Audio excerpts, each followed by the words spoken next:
Hello everyone, this is Kristen at GoodKnit Kisses, and today I want to roll a blog in to you about earflaps, visors, and decreased beanies and how to do the formulas. So because we're all visual, I want to show you on some looms. I'm going to talk about a couple of different looms here. We've got Nifty Knitter, we've got Markman Farms, see that? And this will create a hat even though it's a square shape.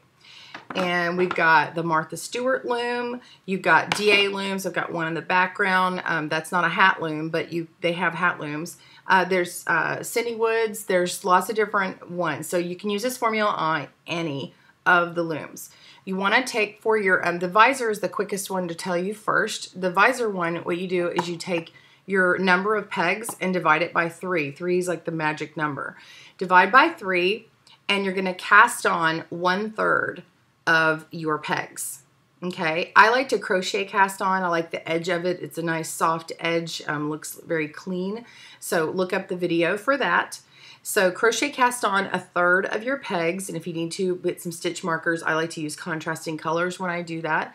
And then you're going to slowly increase every other row. You can do, like if you want to do a garter stitch pattern where you do 1 row of E-wrap or regular knit, like a flat knit stitch, you can do that, and then you do a purl row, and then after you do your purl row, you're going to add 1 to each side and increase. Sometimes I have a video where I double increase, and it's because I'm using the purple Nifty Knitter loom. You can't get these anymore online, but you can buy them like they're not made anymore, but you can buy them online. Different people are selling them. Some people bought lots of extra. You can get them on eBay.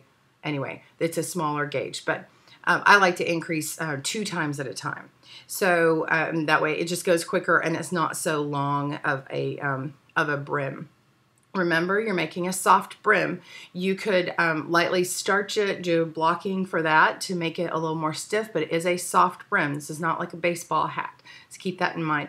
So crochet cast on 1/3. You're going to increase until you get to half of your peg count. Once you get to there, you can crochet cast on the rest of your pegs and then continue with your hat, and you get a nice little visor.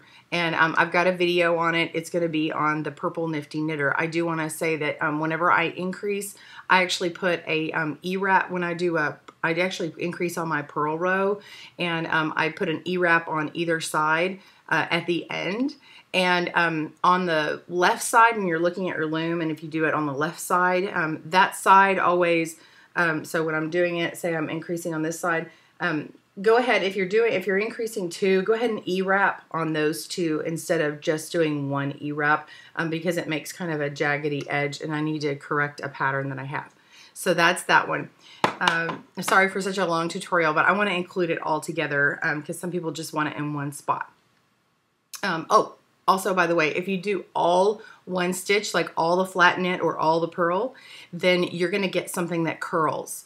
And you will have to add like a crochet edge on there. So this is the same thing for earflap or for the visor. So keep that in mind. If you keep using the same stitch over and over again, it wants to curl one way or curl the other way. By doing a garter ridge where you go purl, knit, the knit could be E-wrap as well if that's what you like.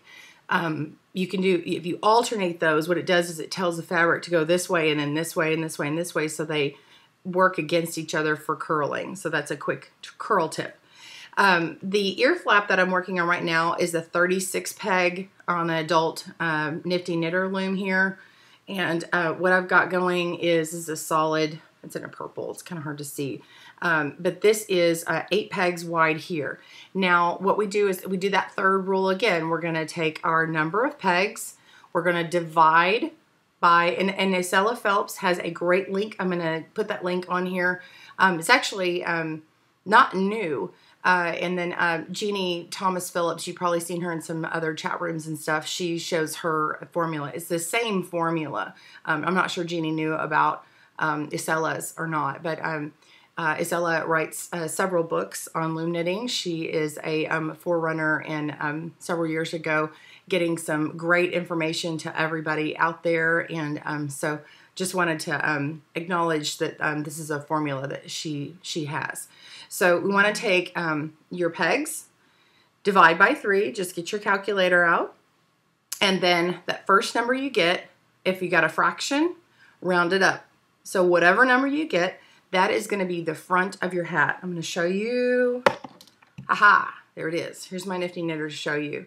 I've got a 24 peg loom. This is 24 pegs. I've got, I divide that up and I get 8 as my, 1, 2, 3, 4, 5, 6, 7, 8. Yeah.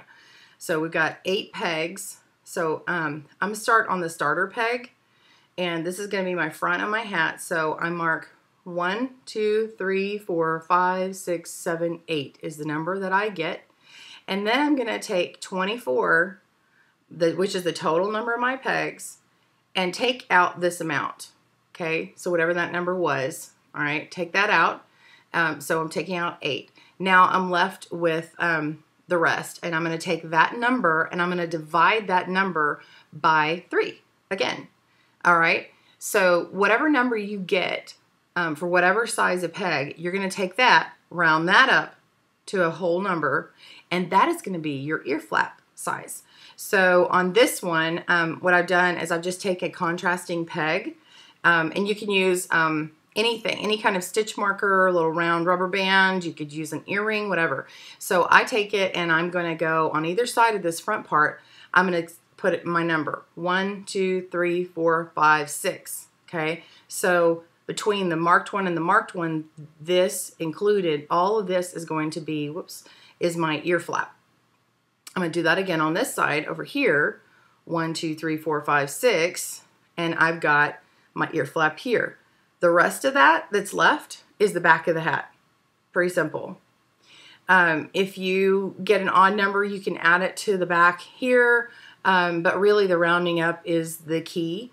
And then what you're going to do is you're going to increase. It's similar to, excuse me, similar to increasing on the visor. You increase every other row. And I have a tutorial on that. Now my tutorial, this one shows 6. I put 8. And the reason why I did that is because my hat, here it is right here. Whoops, that's the wrong one. My hat that I did here, I did it as 8 because I want it to be like extra warm. This is a seed stitch, so it's like really thick.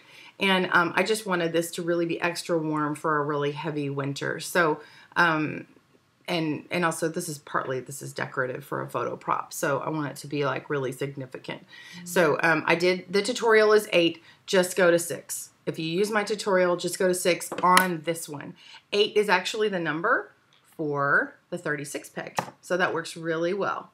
So if you have any questions, leave them on there. Go back and review this again. I will put the link. It has a formula. In fact, Isella's got a little chart. I'm looking at it over here. Hat loom number, if you have 36 pegs, the front's going to be 12. The ear flaps are going to be 8, and the back gap is going to be 8. So if that helps you for that. And then if you have the hat loom that's 40 pegs, you're going to get the front is going to be 13. And the ear flaps are going to be 9, and the back gap is going to be 9. If you have a 41 peg loom, you could use the same thing and just put the back flap, the back area as 10 if you like, if it's easier just to do that. Or you could do the front as 14. Just put that extra peg on one of those. I actually like to have it to where the ear flaps are an even number, but if you don't have an even number, you could, let's see if I've got one. Okay. Oh, this one's not going to do it. But anyway, this is the Martha Stewart loom, and it's going to have, just so you know, if you have 28 pegs on here, then your front is going to be, let's see, 1, 2, 3, 4, 5, 6, 7, 8, 9, 10. Okay, you've got 10 open, and then you've got 6 for the flaps, and then the back is going to be 6. But let's say we had 7 for a flap. Okay, let's just say this was 7. I'm going to move this over here to demonstrate. So if we have 7, then what we can do is start on the middle peg, and then we're going to start here and we're going to increase 1 and 1. Or you can start with 3, have a base of 3 wide, and then increase 1 time, and then another time. So every other row, and so you'll only increase twice, but you're going to put them on either side.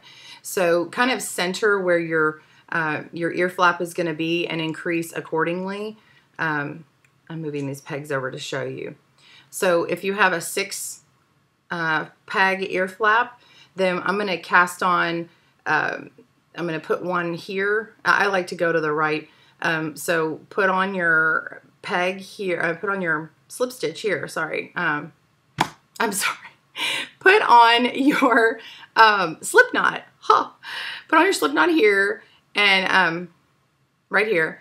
And then cast on, add this one, and then kind of, you know, get it to where you want it. If you're making like a long I cord like this one, you know, then you just keep making your cord right there in between and keep going until you're ready to start this part. And then when you start adding, you're going to add one here and one here on the same row. So when you start the row, you go ahead and increase and then go over and then increase here. And then the next time you go to increase, you're going to increase one more time. So hopefully that is helpful. And then for both hats, for doing a visor, which here is a visor hat, which I actually made on this. This fits a 1-year-old. This visor here. Then what you do is, so for the ear flap or the visor, once you put those on, then you just crochet cast on the rest for a visor. But for the ear flap, what I do is I've already cut my tail for one ear flap. I did the other ear flap, and then I wrapped one time around all my pegs to get to the next one, and then wrapped around above it and wrapped around one more time over here, and then wrapped around. So I have two wraps on the ear flaps and 2 wraps on the ear flaps, and then 1 and 1. So then I just knit over all my ear flaps just the one time, and then continue. And you can do a brim, you could do a garter ridge, you could do any stitch after that. Just continue on your hat until you get to the length you want. And then if you want, you could do it to 2/3 the length that you want, or just a few rows shy. And then you could do my decreased hat method for the crown. And I've got them on a couple of different looms. It's sort of a principle of 6, and you can see that on those different ones. Let's see if I have a loom that shows that. I've got one right here. Okay, so this is a 31 peg loom, and I just divide the pegs by 6. And but this particular one, I divided it by 6, and then I mark. Okay, first of all, everybody, when you see my videos, I guess I'm ambidextrous or something. I like to go left-handed for some things and right-handed for the other. It doesn't, oh, that's an alarm telling me to do something. Sorry. First of all, I do things double-handed. It doesn't matter. You follow the pattern that's on there, but a lot of times on hats, you can go one way or you can go the other way. And as long as you continue going in the same fashion, you can do a left-handed or a right-handed. So it really doesn't matter. Don't get hung up on that. So I actually start at the starter peg. Okay, this is how I would look at it. And I'm going to go, I'm going to mark the first peg 1, and then 2, 3, 4, 5, 6. And then this grouping from the marked peg to the end is my first set for the decreased. And then I'm going to mark another set of 6. Okay, whoops, from the yellow to the end of the red. And then another set of 6. And then I go on. Now when I have this extra at the end, I end up having like a leftover peg. So this last group on a 31 peg loom, so on a 30 you're going to be just fine. But on the 31, I get 1, 2, 3, 4, 5, 6, 7. And so if you've watched my other videos, you're going to go, when you start getting ready for your decrease, the decrease row, you're going to take the 2 peg over to the 1, knit over, then go to the next section, 2 peg to 1, knit over, next section, 2 to 1, next knit 2 to 1. And then wrap all the pegs, knit over. Then you do the next row, which is going from the 4 peg to the 3, knit over. Do it for all the sections, wrap, and knit over. And then the last is going from the 6 to the 5. Knit over, and then wrap and knit over. That's pretty simple. But when you get to this last section, if you have one that has 1 extra peg, or you decide I need a section of 8, you can just go one more round if you want, and then go from the 8 to the 7, knit over, wrap everything, and knit over. And when I say wrap everything, I mean wrap the rows that only, wrap the stitches, that the pegs that only have a one wrap on them. If they're emptied, just wrap right behind them. So pretty simple. And but if you go to the row, and whenever I move the 6 to the 5, I actually just leave this one alone. I don't even move it. So if I just have 7 in this section, then when I wrap and knit over, and I've already moved everything over, I just leave it. Honestly, that's what I do. So we just, sorry, I keep looking over. I'm looking at the counter, not you guys, sorry. Anyway, that's it. And then you just cast off as normal, do a drawstring cast off or gather, bind off, where you put, I've got a video on it, but where you put the string through all the loops that are on the pegs, and then you just pull it tight and you're done. So, sorry, I know that's a whole lot for a video. It's probably one of my longest ones. I'm looking at 16 minutes here. Sorry, guys. But I just wanted to have this all in one spot. And thanks for joining me again at GoodKnit Kisses. And I hope you have a wonderful, wonderful day. Put your questions down below or find me on Facebook. Also be sure to look at those links that I'm going to give to you. And happy knitting. Bye, everyone.